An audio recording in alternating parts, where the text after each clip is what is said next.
Friends, नमस्कार। मैं मेघा स्वागत करती हूँ आपका अपने YouTube channel study with Megha Pathak पर। मैं यहाँ आपको रीड सेकंड लेवल की स्पेशली बहुत अच्छी प्रिपरेशन करवा रही हूँ। इसके अलावा मेरा channel C TET, UP TET, DSSB और सुपर टैट, इसके अलावा हरियाणा टैट, इन सभी टैट के लिए भी बहुत उपयोगी है, क्योंकि हिंदी और साइकोलॉजी और SST का जो पोर्शन है वो तकरीबन हमारा सेम ही आता है। और इसमें केवल कुछ पोर्शन में आपको पता है कि जो हमारा जो सिलेबस है टैट का, वो सभी स्टेट में तकरीबन सिमिलर ही है, उसमें चेंजेस नहीं है, स्टेट को वेटेज नहीं देता। इसलिए ये जो मेरा चैनल है वो सभी तरीके के एग्ज़ाम्स के लिए जो कि टैट से रिलेटेड हैं, टीचिंग एलिजिबिलिटी टेस्ट से रिलेटेड हैं, उनके लिए बहुत ही यूज़फुल है। तो आप अभी मेरे वीडियो को सब्सक्राइब कर लीजिए, वीडियो को लाइक कर दीजिए, मेरे चैनल को और अपने फ्रेंड्स के साथ शेयर करिए। इसमें बेल आइकन को आप दबा दीजिए ताकि आपको नया नोटिफिकेशन सबसे पहले प्राप्त हो सके। तो देखिए, मैंने आपको इसमें साइकोलॉजी का जो है ये टेस्ट नंबर 10 है, और इससे पहले मैं साइकोलॉजी के जो सिद्धांत हैं वो काफ़ी सारे सिद्धांत आपको कवर करवा चुकी हूँ। जैसे रॉबर्ट एम गेने का हमने कर लिया है, पावलव का अधिगम सिद्धांत हमने कर लिया है। पावलव के सिद्धांत का मैंने एक थ्योरेटिकल वीडियो भी आपके लिए डाला है, क्योंकि उसमें नेसेसरी था इसलिए डाला है।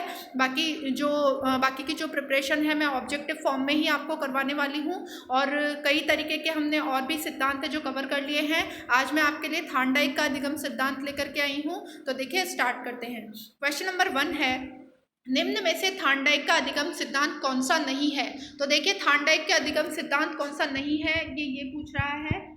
तो देख लेते हैं हम। ए, संबंधवाद, बी, स्टिमुलस रिस्पॉन्स थ्योरी, यानी कि इसे SR थ्योरी भी कहा जाता है, सी, ट्रायल एंड एरर मेथड, और डी, रेस्पॉन्स स्टिमुलस थ्योरी। तो देखिए, RS थ्योरी। तो देखिए, जो संबंधवाद है, SR थ्योरी है और ट्रायल एंड एरर मेथड है, ये तीनों किसके नाम हैं? ये तीनों थार्नडाइक के ही थार्नडाइक के सिद्धांत के नाम है। और हमको क्या करना है, इंग्लिश में ही सिद्धांत को जो उसका नाम है वो याद रखना है। तो आप SR थ्योरी यानी कि रेस्पॉन्स स्टिमुलस थ्योरी या ट्रायल एंड एरर मेथड याद रखें। इसको बहुत अच्छे से याद रखें, क्योंकि हिंदी के अंदर तो बहुत सारे पर्यायवाची आपको देखने को मिल जाएंगे, बहुत सारे सब्स्टिट्यूट नेम्स आपको देखने को मिल जाएंगे, लेकिन जो इंग्लिश है उसमें 2 ही नाम यूज होंगे इसके, या तो ट्रायल एंड एरर मेथड आएगा या फिर SR थ्योरी आएगा, यानी कि स्टिमुलस रिस्पॉन्स थ्योरी आएगा। तो देखिए, इसमें जो है संबंधवाद भी थार्नडाइक के सिद्धांत का नाम है, स्टिमुलस रिस्पॉन्स थ्योरी भी है, ट्रायल एंड एरर मेथड भी है। लेकिन जो ये रेस्पॉन्स स्टिमुलस थ्योरी है, ये जो है RS थ्योरी है, और ये किसके द्वारा दी गई थी? हम सभी को पता है कि स्किनर द्वारा दी गई थी। इसके बाद मैं आपको स्किनर का सिद्धांत पढ़ाऊंगी, उसमें ये नाम आपको देखने को मिलेगा। तो जो हमारा आंसर हो जाता है वो हो जाता है D, response stimulus theory. Question number 2 है, प्रयत्न एवं भूल का सिद्धांत किसने दिया? देखिए, हिंदी में इसको प्रयत्न एवं भूल का सिद्धांत भी कहते हैं। पावलव ने, बी, थार्नडाइक ने, सी, स्किनर ने, या डी, कोहलर ने।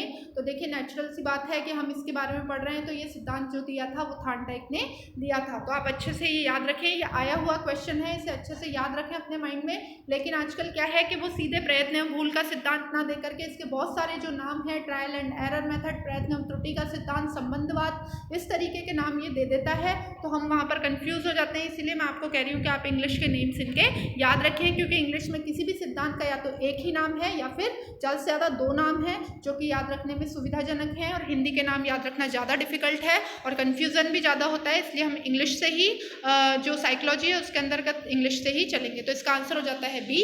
क्वेश्चन नंबर 3 है, प्रथम शैक्षिक मनोवैज्ञानिक की संज्ञा किसे दी गई है? ए, पावलव, बी, वर्दिमर, सी, थार्नडाइक, या डी, कोहलर। तो देखिए, बहुत इंपॉर्टेंट क्वेश्चन है। प्रथम शैक्षिक मनोवैज्ञानिक जो कहलाया था वो कहा गया है थार्नडाइक को। तो इसका जो आंसर हो जाएगा वो हो जाएगा सी, थार्नडाइक। क्वेश्चन नंबर 4 है, थार्नडाइक ने किस पर प्रयोग करके उद्दीपन अनुक्रिया सिद्धांत दिया था? तो देखिए, ए, कबूतर, बी, चूहा, सी, बिल्ली, या डी, कुत्ता। तो देखिए, कबूतर और चूहे पर प्रयोग तो जो किए थे स्किनर ने किए थे, इसलिए ये दोनों नहीं हो सकते। डी जो है वो कुत्ता है, यानी कि कुत्ते पर प्रयोग पावलव ने किया था, इसलिए ये भी नहीं है। तो जो आंसर हो जाता है वो हो जाता है बी, बिल्ली। क्वेश्चन नंबर 5 है, व्यक्ति किस विशिष्ट उद्दीपक के प्रति कैसी अनुक्रिया करता है? ए, विशिष्ट अनुक्रिया, बी, सामान्य अनुक्रिया, सी, ए और बी दोनों, या डी, इनमें से कोई नहीं। तो देखिए व्यक्ति जो है वो विशिष्ट उद्दीपक के प्रति विशिष्ट अनुक्रिया करता है। इस लाइन को आप रट लीजिए अच्छी तरीके से। ये लाइन क्वेश्चन फॉर्म में बन करके एग्जाम में हो सकता है कि देखने को मिले, इसलिए आप अपने माइंड में अच्छी तरीके से रखिए कि जो व्यक्ति है वो विशिष्ट उद्दीपक के प्रति विशिष्ट अनुक्रिया करता है। तो देखिए आगे बढ़ते हैं हम क्वेश्चन नंबर 6 की तरफ। सीखना संबंध स्थापित करना है, यह कथन क्या है? सत्य है? क्या ये कथन सत्य है या असत्य है, या कहा नहीं जा सकता, या ए और बी दोनों है? तो देखिए ये जो कथन है वो एक सत्य कथन है। जो सीखना है उसको अगर सबसे अच्छे तरीके से डिस्क्राइब किया जाए तो वो यही है कि वो संबंध स्थापित करना है, यानी कि सीखना जो है वो पूर्व ज्ञान का नवीन ज्ञान के साथ संबंध स्थापित करना होता है, इसीलिए सीखना संबंध स्थापित करना है, यह एक सत्य कथन है। तो जो आंसर हो जाएगा वो हो जाएगा ए, सत्य। क्वेश्चन नंबर 7 है, सीखने की प्रक्रिया कहाँ होती है? ए मस्तिष्क में, बी हृदय में, सी दोनों में, या डी इनमें से कोई नहीं। तो देखिए हृदय नाम की तो कोई चीज़ ही नहीं होती है, ये सिर्फ बोला जाता है। सभी क्रियाएं जो है वो मस्तिष्क में ही चलती हैं। तो इसका जो आंसर हो जाएगा वो हो जाएगा ए, मस्तिष्क में, यानी कि सीखने की प्रक्रिया कहाँ पर होती है? मस्तिष्क में होती है। क्वेश्चन नंबर 8 है, प्रयत्न एवं भूल का सिद्धांत किस पर आधारित है? ए श्रृंखला अधिगम पर, बी संकेत अधिगम पर, सी समस्या समाधान अधिगम पर, या डी बहुप्रतिक्रिया के नियम पर। देखिए बहुत ही इंपॉर्टेंट क्वेश्चन है, अच्छी तरीके से इसको माइंड में रख लीजिए। जैसे ही प्रयत्न एवं भूल का सिद्धांत आ जाए और वो ये पूछे कि कौन से नियम पर आधारित है, हमको बहुप्रतिक्रिया का नियम ही लगाना है। कोई नवीन कार्य अगर दे दिया जाए, अगर नवीन कार्य देखते ही या कोई नया कार्य है वो क्योंकि अप्लाइड क्वेश्चंस आते हैं, अगर हमको ये पता चले कि ये कार्य नया है तो वो देखते ही हमारे दिमाग में सीधे ही बहुप्रतिक्रिया का नियम आना चाहिए। कोई भी अक्षर लेखन है, जैसे कि छोटा बच्चा है उसको टीचर अक्षर लेखन करवा रही है, वो बहुप्रतिक्रिया के नियम में आएगा। कोई साइकिल चलाना सीख रहा है वो बहुप्रतिक्रिया के नियम में आएगा। कोई वाहन चलाना सीख रहा है वो बहुप्रतिक्रिया के नियम में आएगा। बच्चा यदि चम्मच से खाना खा रहा है तो वो भी बहुप्रतिक्रिया के नियम में आएगा। तो यानी कि जो भी नया कार्य, नवीन कार्य देखते ही हमारे दिमाग में आना चाहिए बहुप्रतिक्रिया का नियम, यानी कि जिसमें बार बार प्रक्रिया की जा रही है, बारंबारता जिसमें प्रक्रिया की हो रही है, वही बहुप्रतिक्रिया का नियम है। और स्पेशली प्रयत्न एवं भूल का सिद्धांत, यानी कि जो थार्नडाइक ने जो सिद्धांत दिया था उसने मैंने आपको उसके थार्नडाइक के अधिगम नियम ऑलरेडी मैं पढ़ा चुकी हूँ कि आपको पता है कि 5 नियम दिए गए थे, बहुप्रतिक्रिया, मनोवृत्ति, आंशिक आत्मीकरण संबंध, और इसके अलावा जो 3 मुख्य नियम थे वो थे अभ्यास का नियम, और इस जो 3 जो मुख्य नियम थे वो भी दिए गए थे। पहला था उसमें अभ्यास का नियम, दूसरा था उसमें देखिए इसके 3 नियम हैं, वो मैं थोड़ा सा, मुझे अभी याद नहीं आ रहा है, तो वो आप एक वीडियो मेरा देख लीजिएगा। उसके अंतर्गत मैंने 3 मुख्य नियम इसके बताए हैं, उनमें से कई बार क्वेश्चन आए हैं इसलिए दिया गया है। तो उसी में है बहुप्रतिक्रिया का नियम। ये इसका मुख्य नियम ना होकर के इसका गौड़ नियम है। तो इसमें ही हम जो है आप देख लेंगे कि जो प्रयत्न भूल का सिद्धांत है वो बहुप्रतिक्रिया के नियम पर दिया गया है। क्वेश्चन नंबर 9 है, निम्न में से किस पुस्तक का संबंध थार्नडाइक से नहीं है? अब देखिए पुस्तकों के जो नाम दिए गए हैं इनमें से कौन सी पुस्तक है जो थार्नडाइक ने नहीं लिखी है? Educational psychology, fundamental of learning, animal, देखिए एनिमल है, एम यहाँ पर आएगा ANIMALS, एनिमल्स इंटेलिजेंस, और डी है कंडीशंस ऑफ लर्निंग। तो देखिए ये तीनों जो है educational psychology, fundamental of learning और एनिमल इंटेलिजेंस, ये तो जो है वो थार्नडाइक की पुस्तकें हैं, लेकिन कंडीशंस ऑफ लर्निंग जो है वो रॉबर्ट एम गेने की पुस्तक है। तो ये जो है ये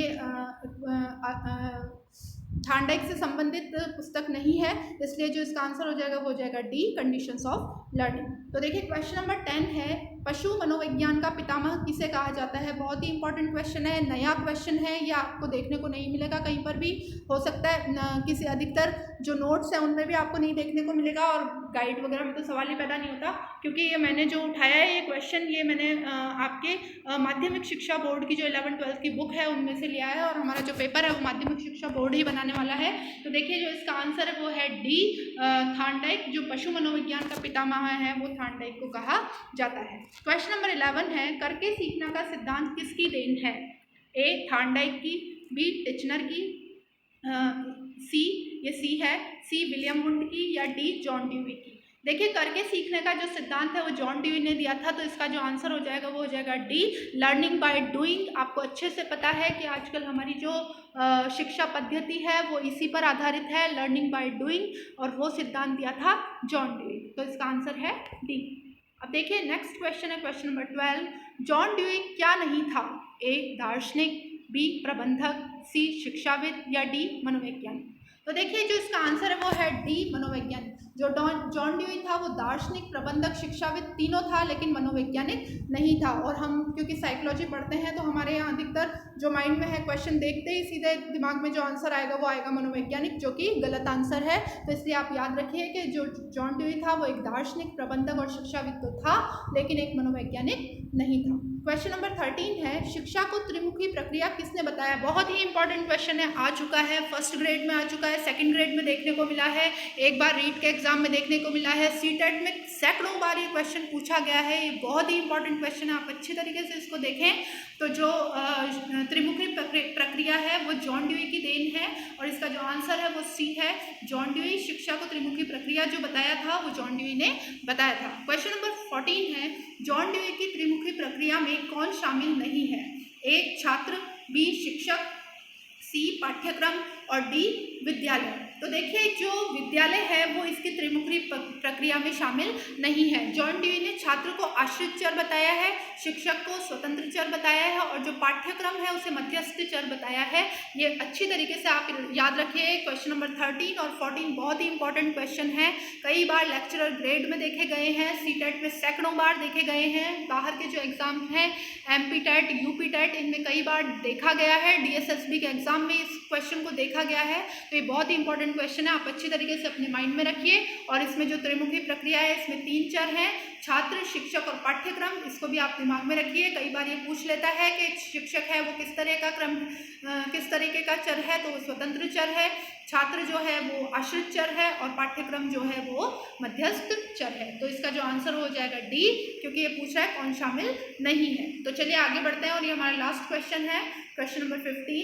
बालक चम्मच से भोजन करना किस सिद्धांत के अंतर्गत सीखता है? मैंने अभी आपको एक्सप्लेन किया था, चम्मच से भोजन करना एक नवीन कार्य है बालक के लिए, तो वो किस सिद्धांत के अंतर्गत सीखता है?